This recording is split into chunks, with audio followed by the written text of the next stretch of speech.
ಓಂ ನಮಃ ಶಿವಾಯ. ಸ್ವಾಮಿ ಕೊರಗಜ್ಜ. ನನ್ನೆಲ್ಲ ಪ್ರೀತಿ ವೀಕ್ಷಕರಿಗೆ ಶಿವಾಯಂ ಕನ್ನಡ ಆಧ್ಯಾತ್ಮಿಕ ಚಾನಲ್ಗೆ ಸ್ವಾಗತ.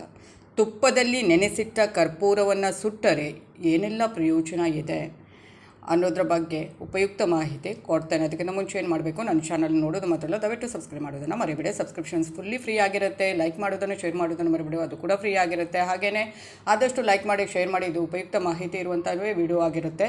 ಹಾಗೆಯೇ ಏನು ವೈಯಕ್ತಿಕ ಸಮಸ್ಯೆ ಇದ್ದರೆ ಏನು ಮಾಡಬೇಕು, ನನ್ನ ಜೊತೆ ಹಂಚ್ಕೋಬೇಕು. ಡೀಟೇಲ್ ಆಗಿ ಬರೆದು ಕಳುಹಿಸಬೇಕು ರಾಶಿ ನಕ್ಷತ್ರದ ಜೊತೆಗೆ. ಒಂದು ವೇಳೆ ರಾಶಿ ನಕ್ಷತ್ರ ಗೊತ್ತಿಲ್ಲ ಅಂದರೆ ಡೇಟ್ ಆಫ್ ಬರ್ತನ್ನು ನಮೂದಿಸಿ. ಆದರೆ ನಿಮ್ಮ ಸಮಸ್ಯೆ ಏನು ಅಂತ ಮಾತ್ರ ಹೇಳಿ, ಇಲ್ಲ ಅಂದರೆ ನನಗೆ ಉತ್ತರಿಸೋಕ್ಕೆ ಸಾಧ್ಯ ಆಗೋದಿಲ್ಲ. ಎಷ್ಟೇ ಹೊತ್ತಾದರೂ ನಾನು ಖಂಡಿತವಾಗಲೂ ಪ್ರತಿಯೊಬ್ಬರಿಗೆ ಉತ್ತರ ಕೊಡ್ತೇನೆ. ಸಮಯದ ಅಭಾವ ಇರೋದರಿಂದ ಸ್ವಲ್ಪ ಆಚೆ ಆಗ್ಬೋದು. ಖಂಡಿತವಾಗ್ಲೂ ಪ್ರಶ್ನೆ ಹಾಕಿದ ನಂತರ ಚೆಕ್ ಮಾಡ್ತಾ ಇರಿ. ಪ್ರತಿಯೊಬ್ಬರಿಗೂ ಉತ್ತರ ಕೊಡ್ತೇನೆ. ಹಾಗೆ ಸಬ್ಸ್ಕ್ರೈಬ್ ಅಂತ ಒತ್ತುವಾಗ ಸೈಡಲ್ಲಿ ಬೆಲ್ ಐಕಾನ್ ಇರುತ್ತೆ, ಅದನ್ನು ಪ್ರೆಸ್ ಮಾಡ್ತಾ ಆಲ್ ಅಂತ ಬರ್ತದೆ, ಅದನ್ನು ಪ್ರೆಸ್ ಮಾಡೋದನ್ನು ಮರೆಯಬೇಡಿ. ಹಾಗೆ ಆಧ್ಯಾತ್ಮಿಕಕ್ಕೆ, ಜ್ಯೋತಿಷಕ್ಕೆ ಸಂಬಂಧಪಟ್ಟ ಏನೇ ಡೌಟ್ಸ್ ಅಥವಾ ಏನೇ ಪ್ರಶ್ನೆ ಕೇಳೋದಿದ್ರೂ ಕೂಡ ನನಗೆ ಕೇಳ್ಬೋದು. ನನಗೆ ಅದು ಇಷ್ಟ ಆದರೆ ಖಂಡಿತವಾಗ್ಲೂ ಅದ್ರ ಬಗ್ಗೆ ವಿಡಿಯೋ ಮಾಡಿ ಹಾಕ್ತೇನೆ. ಹಾಗೆ ನಾನು ನಿಮ್ಮ ಜೊತೆ ಇರೋದರ ಜೊತೆಗೆ ನಾನು ನಂಬಿದ ಶಿವದೇವರ ಕೊರಗ ಜೊತೆಗಿದ ಆಶೀರ್ವಾದ ನಮ್ಮ ಪ್ರೀತಿ ವೀಕ್ಷಕರ ಎಲ್ಲರ ಮೇಲೆ ಇರುತ್ತೆ ಅಂತ ಹೇಳ್ತಾ ನಾನು ನಿಮ್ಮ ಜೊತೆಗೆ ಯಾವತ್ತೂ ಇರ್ತೇನೆ. ಪೂಜೆಯ ಕೊನೆಯಲ್ಲಿ ದೇವರಿಗೆ ಕರ್ಪೂರದಿಂದ ಆರತಿಯನ್ನು ಮಾಡಲಾಗುತ್ತೆ. ಈ ಕರ್ಪೂರಕ್ಕೆ ಎಷ್ಟು ಶಕ್ತಿ ಇದೆ ಅಂತ ತಿಳಿದಿದೆಯಾ? ಕರ್ಪೂರವನ್ನು ತುಪ್ಪದಲ್ಲಿ ನೆನೆಸಿ ಸುಡುವುದರಿಂದ ಆಗುವ ಪ್ರಯೋಜನ. ತುಪ್ಪದಲ್ಲಿ ಅದಿದ ಕರ್ಪೂರವನ್ನು ಸುಡುವುದರಿಂದ ಎಲ್ಲ ಸಮಸ್ಯೆಗಳು ದೂರವಾಗುವುದು. ಅಂದರೆ ನಾವು ಸಾಮಾನ್ಯವಾಗಿ ಕರ್ಪೂರವನ್ನು ಸುಡುವಂಥದ್ದು, ಆದರೆ ತುಪ್ಪದಲ್ಲಿ ನೆನೆಸಿದ ಕರ್ಪೂರವನ್ನು ಪೂಜೆಯಲ್ಲಿ ಬಳಸಿದರೆ ಯಾವ ಥರ ಪ್ರಯೋಜನ ಇದೆ ಅನ್ನೋದನ್ನು ನೋಡೋಣ. ಪೂಜೆಯಲ್ಲಿ ಬಳಸುವ ಪೂಜೆ ಸಾಮಗ್ರಿಗಳಲ್ಲಿ ಕರ್ಪೂರವು ಒಂದು. ದೇವರ ಪೂಜೆಯನ್ನು ಮಾಡಿದ ನಂತರ ಆರತಿ ಸಮಯದಲ್ಲಿ ಕರ್ಪೂರವನ್ನು ಬೆಳಗ್ಗೆ ಆರತಿಯನ್ನು ಮಾಡುವುದು ಪವಿತ್ರ, ಮಂಗಳಕರ. ಆರತಿ ಹೋಮ ಮಾಡುವ ಸ್ಥಳದಲ್ಲಿ ಕರ್ಪೂರವನ್ನು ಆ ಸಮಯದಲ್ಲಿ ಸುಡುವುದು ತುಂಬ ಮಂಗಳಕರ, ಅಂದರೆ ಒಳ್ಳೆಯ ಫಲಿತಾಂಶಗಳನ್ನು ನೀಡುವಂಥದ್ದು. ಕರ್ಪೂರವನ್ನು ತುಪ್ಪದಲ್ಲಿ ನೆನೆಸಿ ಸುಟ್ಟರೆ ಅನೇಕ ಅದ್ಭುತ ಲಾಭಗಳನ್ನು ಪಡೆಯಬಹುದು. ಈ ಪರಿಹಾರದಿಂದ ವಾಸ್ತು ದೋಷಗಳು ಏನಾದರೂ ಇದ್ದರೆ ಅದು ಕೂಡ ದೂರವಾಗುತ್ತೆ. ತುಪ್ಪದಲ್ಲಿ ನೆನೆಸಿದ ಕರ್ಪೂರವನ್ನು ಮನೆಯಲ್ಲಿ ಸುಡುವುದರಿಂದ ಏನೆಲ್ಲ ಪ್ರಯೋಜನ ನಾವು ಪಡೆಯಬಹುದು ಅನ್ನೋದನ್ನು ನೋಡೋಣ. ಮನೆಯಲ್ಲಿ ಕರ್ಪೂರ ಬೆಳಗುವುದರ ಪ್ರಯೋಜನ. ಪೂಜೆಯ ನಂತರ ತುಪ್ಪದಲ್ಲಿ ಕರ್ಪೂರವನ್ನು ನೆನೆಸಿ ಅದನ್ನು ಸುಟ್ಟು ಅದರ ಹೊಗೆಯನ್ನು ಇಡೀ ಮನೆಯಲ್ಲಿ ತೋರಿಸಬೇಕು.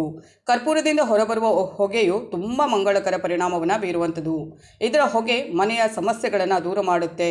ಇದು ಮನೆಯಿಂದ ಏನಾದರೂ ನಕಾರಾತ್ಮಕತೆ ಇದ್ದರೆ ಅದನ್ನು ತೊಡೆದು ಹಾಕುತ್ತೆ ಮತ್ತು ಧನಾತ್ಮಕತೆಯನ್ನು ತರುವಂಥದ್ದು. ಕೌಟುಂಬಿಕ ಸಮಸ್ಯೆಗಳಿಂದ ಮುಕ್ತಿ.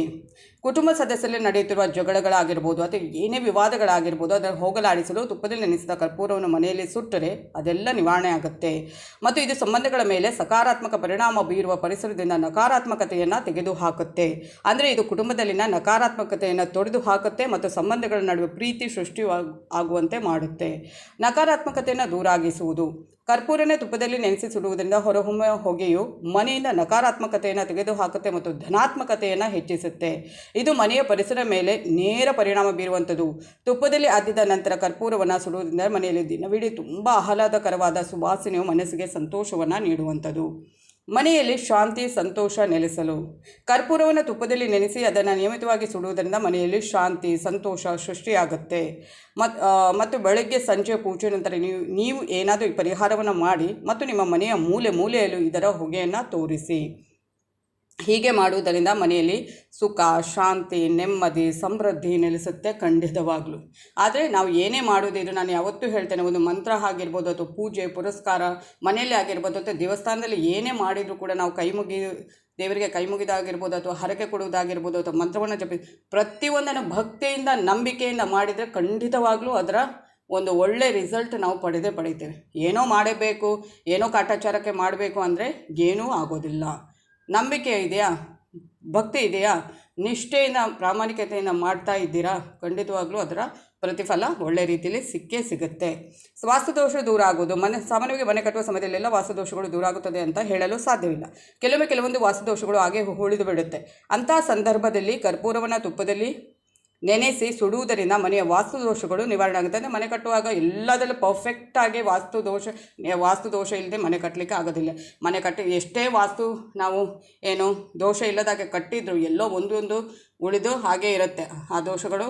ಆಮೇಲೆ ಅದು ಗೊತ್ತಾಗುತ್ತೆ, ಅಲ್ಲಿ ಸರಿ ಇಲ್ಲ, ಇಲ್ಲಿ ಸರಿ ಇಲ್ಲ ಅಂತ. ಏನಾದರೂ ಸಂದರ್ಭದಲ್ಲಿ ಈ ಕರ್ಪೂರವನ್ನು ತುಪ್ಪದಲ್ಲಿ ನೆನೆಸಿ ಸುಡುವುದರಿಂದ ಮನೆಯ ವಾಸ್ತುದೋಷಗಳು ನಿವಾರಣೆ ಆಗುತ್ತೆ. ವಾಸ್ತುದೋಷದಿಂದ ಪರಿಹಾರವನ್ನು ಪಡೆದುಕೊಳ್ಳುವುದಕ್ಕಾಗಿ ನೀವೇನು ಮಾಡಬೇಕು, ಪ್ರತಿದಿನ ಪೂಜೆ ಅಂದರೆ ಬೆಳಗ್ಗೆ ಮತ್ತು ಸಂಜೆ ಪೂಜೆ ಮಾಡ್ತಿರುವ ಆ ಸಮಯದಲ್ಲಿ ತುಪ್ಪದಲ್ಲಿ ನೆನೆಸಿಡಿ. ಆಮೇಲೆ ಪೂಜೆ ಆದಮೇಲೆ ಎಲ್ಲ ಮನೆಯಲ್ಲಿ ಅದರ ಹೊಗೆಯನ್ನು ಪಸರಿಸಿ. ಖಂಡಿತವಾಗ್ಲೂ ಏನಾದರೂ ವಾಸ್ತುದೋಷ ಇದ್ದರೆ ಅಥವಾ ನಕಾರಾತ್ಮಕತೆ ಇದ್ದರೆ ಖಂಡಿತ ಅದರಿಂದ ದೂರವಾಗುತ್ತೆ. ನಂಬಿಕೆಯನ್ನು ಮಾಡಿ, ಏನೇ ಮಾಡಿದರೂ ನಂಬಿಕೆಯಿಂದ, ನಿಷ್ಠೆಯಿಂದ, ಪ್ರಾಮಾಣಿಕತೆಯಿಂದ ಮತ್ತು ಭಕ್ತಿಯಿಂದ ಮಾಡಿ. ಖಂಡಿತವಾಗಲೂ ಎಲ್ಲವೂ ಪಾಸಿಟಿವ್ ಆಗೇ ಆಗುತ್ತೆ. ಇದು ಇವತ್ತಿನ ವಿಡಿಯೋ ಆಗಿರುತ್ತೆ. ಮುಂದಿನ ವಿಡಿಯೋದಲ್ಲಿ ಮತ್ತೆ ಭೇಟಿ ಆಗ್ತೀನಿ. ಅಲ್ಲಿವರೆಗೆ ನನ್ನೆಲ್ಲ ಪ್ರೀತಿ ವೀಕ್ಷಕರಿಗೆ ಧನ್ಯವಾದಗಳು.